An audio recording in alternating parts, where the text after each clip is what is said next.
सुनील तटकरे, प्रफुल्ल पटेल यांच्या फडणवीस भेटीसंदर्भात सुनेत्रा पवार यांना अनभिज्ञ. सुनेत्रा पवार यांच्यासह पार्थ पवार यांनाही भेटीची कल्पना नव्हती. सूत्रांची माहिती आहे, भेटीनंतर तटकरेंनी बैठकीचं कारण सुनेत्रा पवार यांना सांगितलं असल्याची सूत्रांची माहिती.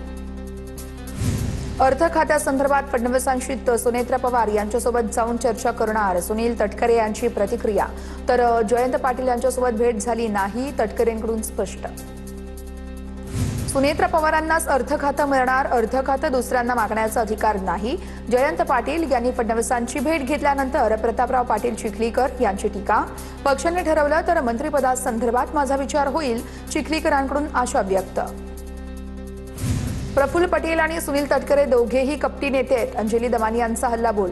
सुनेत्रा पवार यांना जेवढं लवकर कळेल तेवढं चांगलंय, अंजली दमानिया यांची प्रतिक्रिया. बिलाला समर्थन करणं म्हणजे एनडीए सोबत येणं असं होत नाही. एनडीएमध्ये आता नवीन पक्ष नाहीत, मुख्यमंत्र्यांनी भूमिका मांडली आहे. सीमांकन विधेयकाला शरद पवार यांच्या राष्ट्रवादीच्या पाठिंब्याच्या चर्चांवरती सुनील तटकरे यांची प्रतिक्रिया. सामाजिक कार्यकर्ते सोनम वांगचुक यांच्या उपोषणाचा आजचा 19वा दिवस आहे. सोनम वांगचुक यांची प्रकृती खालावली आहे. वांगचुक यांचं वजन तब्बल 9 किलोपेक्षा जास्त घटलंय. माझी प्रकृती इतकीही खालावलेली नाही की माझा जीव जाईल, सोनम वांगचुक यांच्याकडून विश्वास व्यक्त. सोनम वांगचुक यांच्या प्रकृतीबाबत दिल्ली हायकोर्टाकडून चिंता व्यक्त. सरकारला दररोज वैद्यकीय देखरेख ठेवण्याचे दिल्ली हायकोर्टाचे निर्देश आहेत. वांगचुक यांच्या आरोग्यावरती नियमितपणे लक्ष ठेवा, दिल्ली हायकोर्टाचे केंद्राला आदेश. सरकार रामाची तिजोरी लुटताना बघू शकतं, तिथे आंदोलनाचं काय आहे? सोनम वांगचुक यांच्या आंदोलनावरून राज ठाकरेंची सरकारवर टीका. सोनम वांगचुक यांच्या आंदोलनाचा आजचा 19वा दिवस. वांगचुक यांच्या तब्येतीची बातमी ऐकून काळजी वाटतेय, राज ठाकरेंची फेसबुक पोस्ट व्हायरल. केंद्र सरकारला युवा भारताची अजिबात काळजी नाहीये. सोनम वांगचुक यांच्या उपोषणाच्या विषयासंदर्भात सरकार असंवेदनशील आहे. सोनम वांगचुक यांच्या उपोषणावरती बोलताना आदित्य ठाकरे यांची केंद्र सरकारवर टीका. सोनम वांगचुक यांच्या उपोषणाला सिंधुदुर्गातून पाठिंबा. कणकवलीमध्ये पटवर्धन चौकात आंदोलन. शिक्षण मंत्री धर्मेंद्र प्रधान यांच्या राजीनाम्याची मागणी. शरद पवार संसदेच्या पावसाळी अधिवेशनासाठी उपस्थित राहणार. शरद पवार यांच्या उपस्थितीमध्ये खासदारांची दिल्लीमध्ये बैठक होणार. अधिवेशनातील प्रश्न आणि पक्षाची भूमिका यावर चर्चा होणार आहे. दिल्लीतील बैठकीत महत्त्वपूर्ण चर्चा होण्याची शक्यता आहे. महायुतीमध्ये सरकारी बंगल्यांवरून मोठी चढाओढ. उपसभापती सचिन अहिर यांना बंगल्याऐवजी फ्लॅट मिळाला. सुरुवातीला रायगड A6 हा बंगला मिळावा म्हणून अहिरांचा प्रयत्न होता, मात्र रवींद्र चव्हाण यांच्याकडून रायगड बंगल्याचा वापर करण्यात आला. रामरक्षा पठण कार्यक्रमाचं संजय राऊत यांच्याकडून मुख्यमंत्री फडणवीसांना निमंत्रण. फडणवीसांनी 18 जुलैच्या रामरक्षा पठणमध्ये सहभागी व्हावं. मुख्यमंत्री म्हणून नाही तर रामभक्त म्हणून फडणवीसांनी यावं, राऊतांचं विधान. उद्धव ठाकरेंनी माफी मागितली तरी फडणवीस आंदोलनात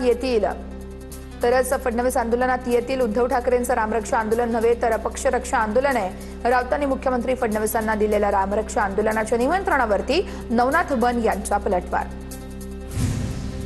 नवनीत राणा अमरावतीमध्ये 18 जुलैला हनुमान चालीसा पठण करणार. अमरावतीच्या हनुमान गढीवरती हनुमान चालीसा पठण करणार. तर 18 जुलैलाच नागपूरमध्ये उद्धव ठाकरे रामरक्षा पठण करणार आहेत. अजितदादांच्या जयंतीच्या बॅनरवरून राष्ट्रवादीचे आमदार नाराज आहेत. अजितदादांचा एकच प्रकारचा फोटो बॅनरवरती लावण्याच्या सूचना आहेत. बॅनर लावल्यानंतर त्यांचं जिओ टॅगिंगही करण्याचे आदेश आहेत, सूत्रांची माहिती आहे. गेवराईचा विकास करण्यासाठी मी पालकत्व स्वीकारते. बीडच्या पालकमंत्री सुनेत्रा पवार आहेत, मात्र मी पालक आहे, पंकजा मुंडे यांचं वक्तव्य. लवासा प्रकरणामध्ये शरद पवार सुप्रिया सुळेंना सुप्रीम कोर्टाचा दिलासा. पवार सुळेंविरोधात आरोप करणारी याचिका सुप्रीम कोर्टाने फेटाळली आहे. FIR नोंदवून चौकशी करण्याची मागणी करणारी याचिका फेटाळली. सुप्रीम कोर्टाने याचिकाकर्त्यांच्या हेतूवर संशय व्यक्त केलाय. पुढील खासदार नागेश पाटील आष्टीकरांकडून अमित शहांसोबतच्या भेटीचा फोटो पोस्ट. मतदारसंघातील विकास कामांसाठी शहांची भेट घेतली, आष्टीकरांची माहिती. नागपूरमध्ये जनगणनेच्या ओबीसी रकान्यावरून भाजप काँग्रेसमध्ये लेटर वॉर. काँग्रेसच्या प्रफुल्ल गुर्दे यांचं पालकमंत्री बावनकुळेंना पत्र. जनगणनेसाठी ओबीसींसाठी स्वतंत्र कॉलमचा समावेश करण्याची मागणी आहे. जिल्हा मध्यवर्ती बँकेच्या निवडणुकीमध्ये अशोक चव्हाण आणि प्रताप पाटील चिखलीकर पुन्हा एकत्र. प्रताप पाटील चिखलीकर आणि अशोक चव्हाण यांचा एकाच गाडीतून प्रवास. सीबीएसई अभ्यासक्रम अंतर्गत 9वी मध्ये तिसरी भाषा सुरू करण्यावरती सुप्रीम कोर्टाकडून चिंता व्यक्त। त्यामुळे बोर्डाच्या परीक्षेची तयारी करणाऱ्या विद्यार्थ्यांवरती अनावश्यक ताण येतो अशी टिप्पणी मद्रास हायकोर्टाच्या आदेशाला आव्हान देणाऱ्या तामिळनाडू सरकारच्या याचिकेवरील सुनावणी दरम्यान टिप्पणी। डेडलाईन वाढवू नका, छत्रपती संभाजीनगरकरांना लवकरात लवकर पाणी द्या। मुख्यमंत्री देवेंद्र फडणवीसांनी अधिकाऱ्यांसह कंत्राटदाराला धारेवर धरलं। मुख्यमंत्र्यांकडून छत्रपती संभाजीनगर पाणी पुरवठा योजनेचा सविस्तर आढावा। गगनबावडा घाट आणि आंबोली घाटात जाळी बसवण्यात येणार। सतत दरडी कोसळत असल्यानं डीपीडीसी मधून जाळ्यांसाठी निधीची तरतूद करण्यात येणार। सिंधुदुर्गचे पालकमंत्री नितेश राणे यांची ही माहिती आहे। कोल्हापूरमध्ये केंद्र सरकार विरोधात आपचं तिरडी आंदोलन। केंद्राच्या इथेनॉल मिश्रित पेट्रोल धोरणांविरोधात आंदोलन। आंदोलनकर्त्यांनी दुचाकीची अंत्ययात्राही काढली आहे। शक्तीपीठ महामार्ग विरोधात हिंगोली जिल्ह्यातील बाधित शेतकरी आक्रमक। बाधित शेतकऱ्यांना नोटीस दिल्यानंतर दुसऱ्या दिवशी सुनावणी ठेवल्यानं शेतकऱ्यांचा संताप आहे।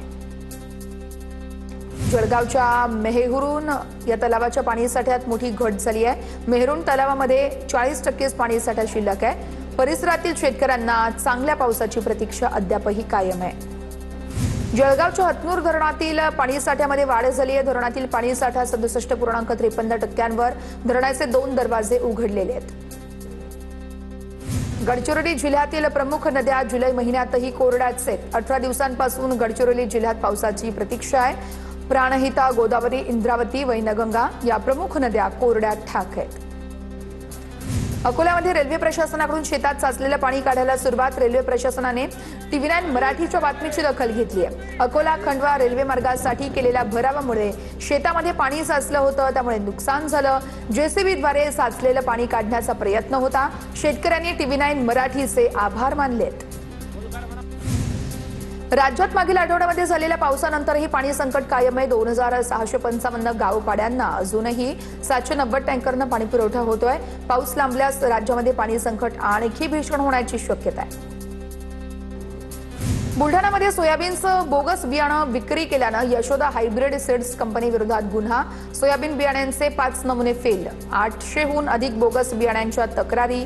खामगाव पोलिसात गुन्हा दाखल। अकोल्यामध्ये रेल्वे प्रशासनाच्या हलगर्जीपणामुळे हजारो शेतकऱ्यांना फटका। अकोला खंडवा रेल्वे मार्गासाठी केलेल्या भरावामुळे तेल्हारा तालुक्यातील शेतकऱ्यांना फटका। हजारो एकर शेती पाण्याखाली। शेतकऱ्यांचं जलसमाधी आंदोलन। शेतामध्ये 3 ते 5 फूट पाणी, पिकं पाण्याखाली। पावसानं ओढ दिल्यानं शेतकरी संकटात। भंडारा जिल्ह्यात पिकं वाचवण्यासाठी शेतकऱ्यांची टँकरनं पाणी देण्याची धडपड। धान्याची पिकंही सुकू लागली, त्यामुळे शेतकऱ्यांवरती दुबार पेरणीचं संकट आहे। बुलढाण्याच्या मेहकरमधील जानेफळमध्ये नीलगाईंमुळे 6 एकरातील सोयाबीन पिकं नष्ट। शेतकऱ्यावरती दुबार पेरणीची वेळ आली आहे। नीलगाईंनी सोयाबीनचे कोवळे पीक फस्त केलं। शेतकऱ्यांचं त्यामुळे मोठं आर्थिक नुकसान झालेलं आहे। नाशिकच्या ब्रह्मगिरी परिसरामध्ये दरड कोसळण्याचा आवाज झाला, तर वाडी वस्ती नसल्यानं कुठलीही जीवितहानी सुदैवाने या ठिकाणी झाली नाहीये। ब्रह्मगिरी परिसरात वाढली आहेत बांधकामं आणि जेसीबी बुलडोझरचा वापर धोक्याचा झालेला आहे। सोलापुरातील मुख्याध्यापकाचा शासनाला फसवल्याचा व्हिडिओ व्हायरल आहे। महाविद्यालयातील अवधूत या महाविद्यालयातील राजेंद्र बनवे यांचा हा व्हिडिओ मोठ्या प्रमाणात व्हायरल होतोय। शाळेतील शिपायाची बोगस मान्यता घेत फसवल्याची व्हिडिओद्वारे कबुली आहे। चौकशी करून कारवाई करण्याची महाराष्ट्र शिक्षक सेनेची मागणी आहे। धुळ्यातील शिंदखेड्यात विंचू चावल्यानं 14 वर्षीय मुलाचा मृत्यू झालाय। साई भिला मोरे असं मृत मुलाचं नाव आहे। मध्यरात्री झोपेमध्ये असताना त्याला विंचू चावला आणि उपचारादरम्यान त्याचा दुर्दैवी मृत्यू झालेला आहे। शिंदखेडा पोलीस ठाण्यात आकस्मिक मृत्यूची नोंद झाली आहे। अंबरनाथमध्ये चायनीजच्या दुकानातून घातक हत्यारं हस्तगत करण्यात आली आहे। शिवाजीनगर पोलिसांनी या दुकानदाराला बेड्या ठोकल्यात। मोतीराम पार्क परिसरातील सिम्बा चायनीज कॉर्नरमधील प्रकार आहे। दुकानातून 2 तलवारी आणि 1 मोठा कोयताही जप्त। नाशिकच्या शिंगोटे लोणी रस्त्यावरती भीषण अपघात। खड्ड्यांमुळे पळसखेडे या ठिकाणी तरुणाचा जागीच मृत्यू झालाय। मार्गावरील खड्ड्यांमुळे नागरिकांमध्ये तीव्र संताप आहे। खड्डे न बुजवल्यास ग्रामस्थांचा आंदोलनाचा इशारा आहे।